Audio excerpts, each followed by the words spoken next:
हम लोग प्रभु के वो दास हैं जहां माया पीछे घूमती है।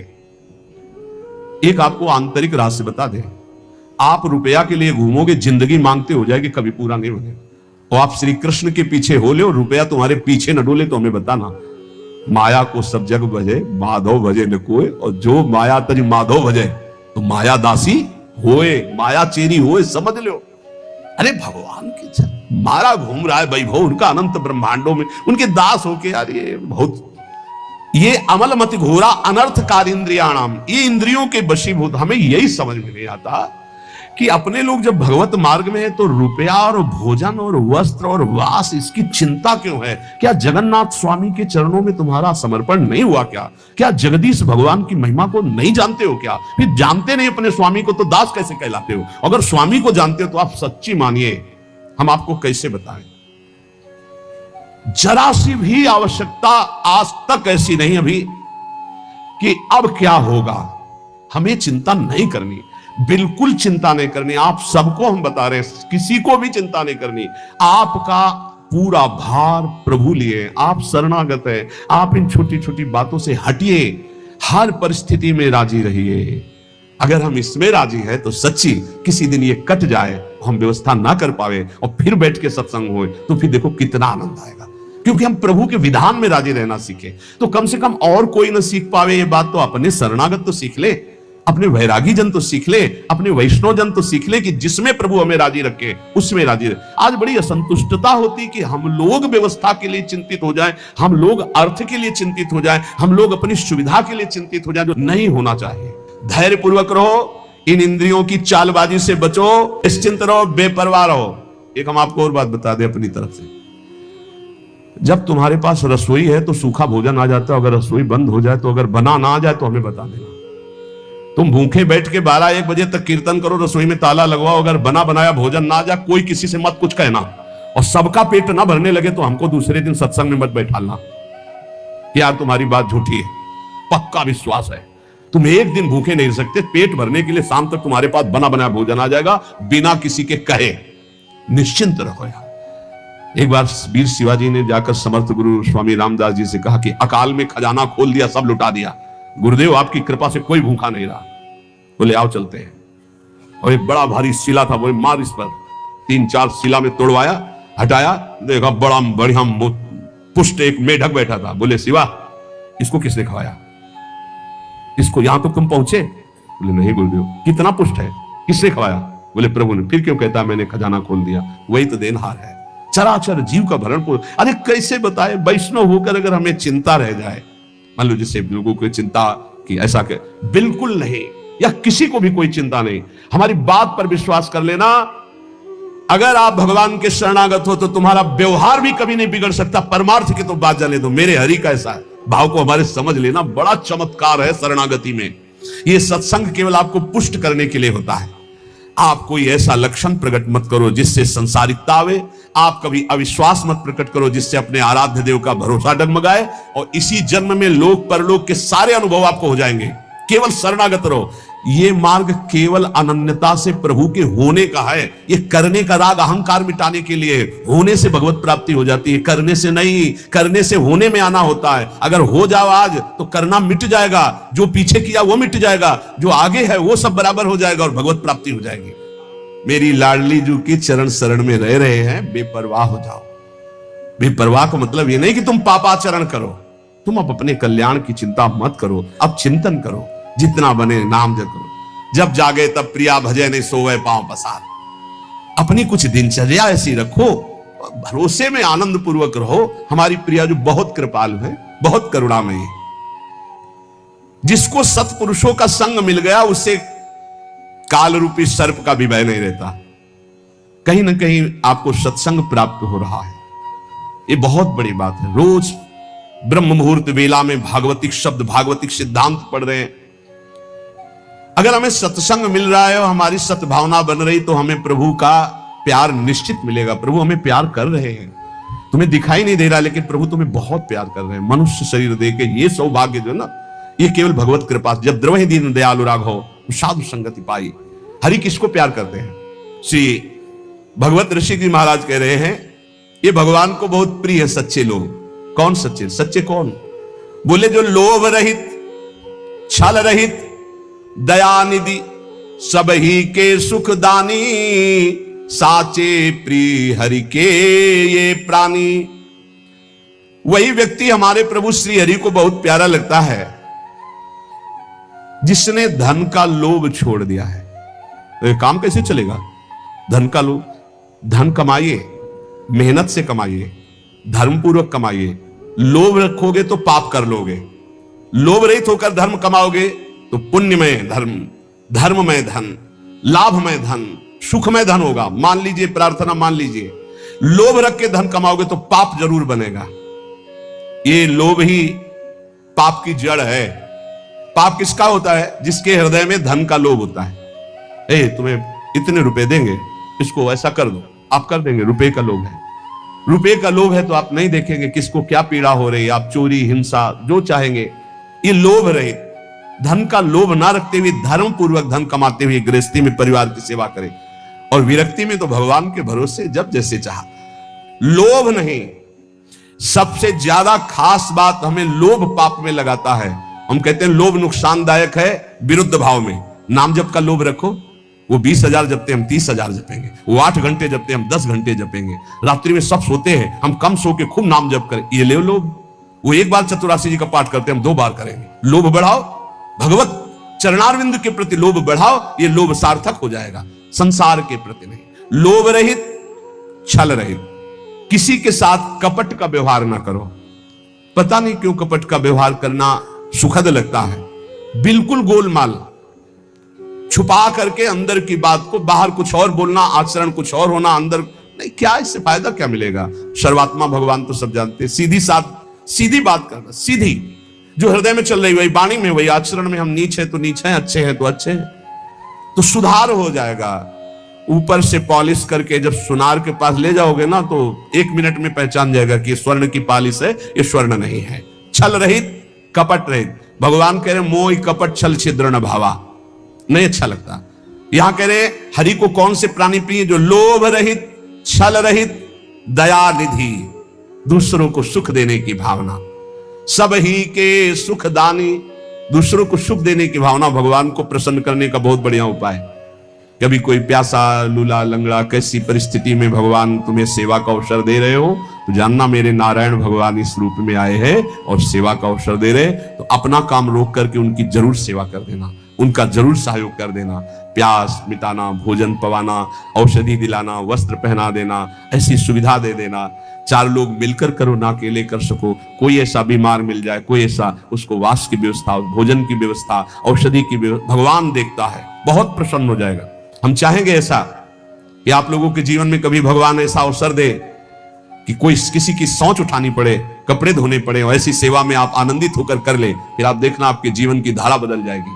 विश्वास मानना, साधना तपस्या एक तरफ, और किसी एक बार ऐसे किसी असहाय की सेवा जो भगवान ने तुम्हें दी हो, ढूंढने की जरूरत नहीं, अचानक भगवान ने दी, आप उठा ले जाओ अस्पताल में, उनकी औषधि कराओ, अपने घर ले आओ, उनको स्वस्थ करो, कपड़ा लत्ता पहनाओ, 100-200 रुपया दो, जाओ भाई जहां जाना हो, तुम्हारी जहां व्यवस्था हो, इतना जरूर कर दो। जरूर, जब तक असहाय समर्थ अवस्था है, कोई वृद्ध है, कोई ऐसा है, जरूर सेवा करनी चाहिए।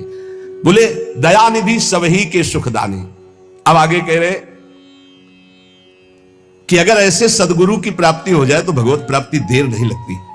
बोले गुरुदेव कैसे हो? बोले निष्प्रिय, किसी से कोई मतलब रखने वाले ना हो, कोई परिचय बनाने वाले ना हो, तभी बात बनती है।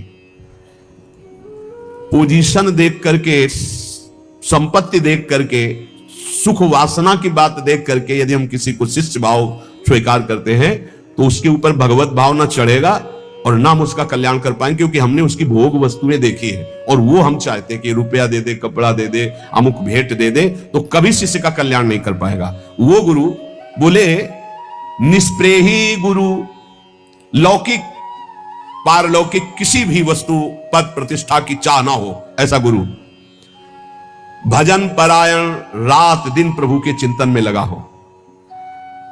बोले ऐसा जब गुरु मिलता है तो चाहे जितना अधम शिष्य हो, निश्चित उसका उत्थान शुरू हो जाता है। उत्थान रुपया पैसा, संसार की भोग सामग्री, नाना प्रकार के कुमार्गामी प्रवृत्तियां, सबको त्यागने का मन हो जाए और भगवान के पाने की इच्छा, यही उन्नति का दर्शन अपने अंदर है। हमारा परिवर्तन हो रहा है, संसार का राग छूट रहा है, भगवान प्यारे लग रहे हैं।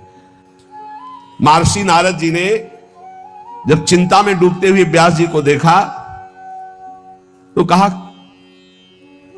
तुमने बहुत सब गान किया है, वेदों का विभाग किया, वेदों को सूक्ष्म रूप से महाभारत के रूप में गाया, एक बार केवल भगवत प्राप्ति के लिए कृष्ण चर्चा करो, केवल भगवत भक्ति की चर्चा करो, फिर देखो तुम्हें शांति मिल जाएगी। क्योंकि नारद जी के वचनों में भगवत प्रेम छुपा हुआ था। देवर्षि नारद जी के इशारे मात्र की जरूरत थी कि भगवान व्यासदेव जी ने ये जो श्रीमद् भागवत पुराण रचा, इससे उनको शांति हुई। उनको स्वयं के लिए कोई शांति नहीं थी, जगत का मंगल कैसे होगा, जगत के लोग भगवत प्राप्ति कैसे करेंगे। तो कह रहे देखो नारद जी ने वो उपदेश किया तो भगवान व्यासदेव जी ने श्रीमद् भागवत रचकर परम शांति पाई। श्री सुखदेव भागवत गाथा परीक्षित सुनायो, और 7 दिवस में कलिमल खोयो, हरि को बेग मिलायो। श्री सुखदेव जी ने 7 दिन भागवत सुनाई और परीक्षित को परम पद प्रदान कर दिया। गोकर्ण जी ने 7 दिन भागवत सुनाई, धुंधकारी को परम पद प्राप्त हो गया। अगर वक्ता भगवत अनुरागी और श्रोता भगवत श्रवण में रुचि रखने वाला, भगवत चरणारविंद में शरणागत, तो निश्चित भगवत प्राप्ति हो जाएगी। जनकपुर में रहते थे उस समय राजा विदेहराज बहुलाश्व थे, वो भी भगवान की नित्य सेवा में रहते थे। सुबह प्रातःकालीन वेला में सेवा में प्रवेश कर जाते और मध्याह्न 2 बजे के बाद सेवा से निकलते। एक दिन देवर्षि नारद जी ने कहा कि भगवान द्वारिका में साक्षात विराजमान है, जिनकी आप आराधना कर रहे हो, चल के दर्शन करो ना। बोले जो आज्ञा। सुबह सारथी को कहते रथ सजाओ, मैं सेवा करके आता हूं, अभी चलता हूं दर्शन के लिए। पर सेवा पद्धति फिर वो 2 बज जाते। रोज रथ सजता पर वो जा नहीं पाते, सेवा में तल्लीन रहते। और इधर उन्हीं की नगरी में बहुत ही अकिंचन श्रुतदेव नाम के ब्राह्मण जो रात दिन भगवान के चिंतन में डूबे रहते थे। भगवान दोनों को कृतार्थ करने के लिए स्वयं बड़े बड़े महापुरुषों को, सुखदेव जी, वशिष्ठ जी, पराशर, व्यास आदि महापुरुषों को रथ में बैठाल कर जनकपुर आए। जे भी सुना पूरे नगर में जय जयकार मचने लगी। भगवान द्वारिकाधीश महापुरुषों के साथ पधारे तो भागे महाराज बहुलाश्व भी और श्रुतदेव भी, दोनों भगवत प्रेमी। दोनों के हृदय में आकांक्षा भगवान मेरे साथ चले, और भगवान दोनों के साथ चले, दोनों नहीं जान पाए। बहुलाश्व के साथ समस्त ऋषियों सहित, वैसे ही श्रुतदेव जी के साथ समस्त ऋषियों के सहित। और जब भगवान श्रुतदेव के पास, तो उसके यहां कोई अच्छे आसन भी नहीं थे, कुशासन बिछाया। भगवान द्वारिकाधीश समस्त ब्रह्म ऋषि आसन पर बैठे, सबकी सेवा की। भगवान की तो आंसुओं से सेवा की, प्रभु मुझ गरीब अकिंचन के पास। भगवान को बहुत प्रिय है ये बात, परम अकिंचन प्रिय हरि केरे। भगवान ने एक उपदेश किया, श्रुतदेव तुम्हारी सेवा बहुत उत्तम है, पर जैसी भावना तुमने हम में की वैसी हमारे भक्तों में नहीं की, इसलिए मेरी पूजा अधूरी रही। अब तुम पुनः पहले मेरे भक्तों की पूजा करो, क्योंकि सब तुमको कृतार्थ करने के लिए मेरे साथ आए हैं। भगवान ने ऐसा श्रुतदेव जी से कहा। श्रुतदेव जी ने जे ही भगवान के भक्तों की पुनः भाव से पूजा की, तो बाहर द्वारिकाधीश नहीं, अंदर द्वारिकाधीश। चक्षु द्वार होए हृदय ले आयो, बहुरी जान नहीं दीने। सदा सदा के लिए भगवान उनके हृदय मंदिर में प्रकाशित हो गए। सच्चे भाव से गोपीजनों ने, यद्यपि गोपीजनों की स्थिति बहुत ऊंची है, पति पुत्र परिवार घर में रहते हुए भगवान की ऐसी उत्तम अवस्था कोई भी एक वृत्ति नहीं है संसार में। ऐसी उच्च कोटि की अवस्था बड़े बड़े महापुरुषों ने नमन किया गोपीजनों को। क्या गोपीजन कौन सा ध्यान धरती, कौन सी आराधना करती, घर लिपना, धान कूटना, पुत्रों को दुलार, पति को साफ सेवा, वैसे गृहस्थी वाली। लेकिन एक सेकंड भी कभी नाम जप नहीं रुका, कभी प्रभु का चिंतन नहीं छूटा। मुरारी पादार्पित चित्त वृत्ति, यही सबसे बड़ी बात हुई। भगवान इसी बात के लिए कह रहे, बड़े बड़े ऋषि मुनि योगी जन जिन मोह की बेड़ियों को नहीं तोड़ पाते, वो मोह की बेड़ियां तुम्हें बांध ही नहीं सकी। तुम सदैव मेरे अनुराग रंग में रंगी रही, मैं तुम्हारा ऋणी हूं। मुरारी पादार्पित चित्त वृत्ति। लोक वेद कुल कानी न मानी, न लोक की मर्यादा, न वेद की, न कुल की, न कोई, एकमात्र श्री कृष्ण। भाव में, स्वप्न भाव में एक बार अनिरुद्ध जी उषा जी के आगे भगवान के चतुर्व्यूह में है। वासुदेव शंकर्षण प्रद्युम्न अनिरुद्ध, जैसे राम लक्ष्मण भरत शत्रुघ्न, ऐसे वासुदेव शंकर्षण प्रद्युम्न अनिरुद्ध। अनिरुद्ध भगवान के ही स्वरूप हैं, भगवान के ही सदस्य हैं। उषा जी ने स्वप्न में देखा, पीछे चरित्र सुनाया था। बोले इतना दृढ़ निश्चय हो गया कि उनको पति रूप में प्राप्त हो गए। जैसे चंद्रमा प्रकाशित होकर सबको शीतलता प्रदान करता है, ऐसे पूज्य श्री जयदेव जी की गीत गोविंद जगन्नाथ भगवान को बहुत प्रिय। जहां गीत गोविंद गाए भगवान उसको सुनने के लिए पीछे पीछे डोले। यदि भगवान की कृपा से कहीं साधु संगति मिल जाए तो इस संसार समुद्र में पुनः जन्म नहीं होगा, वो निश्चित भगवत प्राप्त हो जाएगा। इसीलिए कहते हैं विश्वास करो सत्संगति संस्कृति का अंता, सत्संग आवागमन के चक्र का नाश करने के लिए है। तो श्रीपाद प्रबोधानंद जी महाराज कह रहे हैं ये घोर अनर्थ करने वाली दुष्ट इंद्रियां, इनको कभी मित्र मत समझना मेरे भाई, ये फंसा देंगे। बहुत दुष्ट है, लाख समझाओ ये दुष्ट मानती नहीं है जब तक इनकी पिटाई नहीं होती। पक्का समझ लेना, ये जब फंसती है तब बार बार कान पकड़ दे। आज के बाद कभी नहीं करे, हे भगवान बचा लो, कभी नहीं। और बचा लिया शाम के फिर वही करे। ऐसा दुष्ट मन, ऐसी दुष्ट इंद्रियां ये सुधरती है पिटाई से ही सुधरती। इनकी पिटाई क्या है, ये जो मांगे वो मत दो। आज ये बने बने खीर बने बढ़िया, दूध डाला चावल डाला बन गई खीर, चीनी नहीं डाला, नहीं डालना चीनी। प्रभु को भोग लगाओ और पवाओ, कहेगी चीनी नहीं, चीनी नहीं डालना, खीर पाओ। आज हमको पकौड़ा पाने, नमक मत डालना, पकौड़ा बनाओ भोग लो। इसको उल्टा दे तभी मानेगी। कल ये श्री जी पोशाक धारण किए थे, आज ये पोशाक, आज श्री जी का ऐसा, श्री जी का चिंतन करने निकले कि शरीर का पोषण करने निकले। अरे इसके लिए उदासीन रहो, जो बने सो ऐसे ढाल लो, बस प्राण पोषण करना है। यदि अपनी इंद्रियों को नहीं रोक पाया तो निश्चित नष्ट हो जाएगा, और अपनी इंद्रियों को रोक ले तो निर्विकार अवस्था सहजानंद स्वरूप की प्राप्ति हो जाएगी। देखो इंद्रियों का संयोग करने के लिए मन लालायित है कि एक बार हो जाए तो मन को समझा दूंगा, लेकिन एक बार संयोग हो गया तो तृष्णा जीने नहीं देगी। पक्की बात समझ, ये ऐसा दलदल है, एक बार जो उतरा तो गुरु हरि चाहे निकाल ले, बकाया दूसरा स्वयं निकल पावे ऐसा किसी की सामर्थ्य नहीं। शब्द याद कर लो, गुरु और हरि के सिवा कोई ऐसा नहीं कि इस दलदल में जो उतरा उसको निकाल ले, अंतिम समय तक नहीं निकल पाएगा। केवल गुरु और हरि निकाल सकते हैं, वो एक ही, हरि गुरु एक ही है। तस्मात् संगो न कर्तव्यः स्त्री स्त्रीणेषु चेन्द्रियैः विदुषाम चप्य विश्रब्धा षड्वर्गा किमु मादृशाम। इसलिए वाणी कान मन और इंद्रियां, इनसे गंदी बातें सुनना और देखना बंद करो। पहले तो कभी कोई दृश्य जंगल आदि में एकांतिक दिखाई दे जाए तो साधक को सावधान होने की बात कही गई थी। पशु पक्षियों के सहवास देखने से मना किया गया था। अब तो मोबाइल है, इसमें तो बहुत से बच्चे आकर बताते हैं कि हमने ऐसे दृश्य देखे जिनके कारण हमारी कुमार्गगामी बुद्धि हो गई और मैं भ्रष्ट होते होते ऐसी दुर्दशा को प्राप्त हो गया। बचो भाई, दृश्य से बचो, श्रवण से बचो, संग से बचो, मनन से बचो। अगर गलत दृश्य देखोगे, गलत श्रवण करोगे, गलत संग करोगे, गलत मनन होगा तो गलत क्रियाएं होंगी तो नष्ट हो जाओगे। ध्यायतो विषयान पुंसान संगास्तेषु उपजायते। जब विषय चिंतन होता है तो उसके भोग की आकांक्षा होती। संगात संजायते कामः कामात् क्रोधो भी जायते, क्रोधात् भवति सम्मोहा, सम्मोहात् स्मृति विभ्रमा, स्मृति भ्रंशात् बुद्धिनाशो, बुद्धिनाशात् प्रणश्यति। सर्वनाश का जड़ है भोग चिंतन, भोग श्रवण, भोग दर्शन, भोग क्रिया। इसलिए उपासक सावधान। भगवान कह रहे हैं मेरे लोगों की, ये पुनर्वाक्य, मेरे लोगों की बात ही क्या, बड़े बड़े विद्वानों के लिए भी अपनी इंद्रिय और मन को कभी विश्वास नहीं मानना चाहिए, कभी धोखा दे सकते हैं। भगवान श्री कृष्ण कहते उद्धव, ये उद्गार महाराज पुनर्वाक्य थे। उनका हृदय जब ज्ञान से प्रकाशित हो गया तो उन्होंने मेरा साक्षात्कार अपने हृदय में करके शांत भाव को प्राप्त हो गए। ततो दुस्संग मुत्सृज्य सत्सु सज्जेत बुद्धिमान संते तस्य छिंदंती मनोव्यासंग मुक्ति भी। इसलिए बुद्धिमान साधक को चाहिए कि कभी कुसंग ना होने पावे, न मोबाइल से, न किसी व्यक्ति से, न, बहुत बच के रहना है, बहुत बच के रहना है।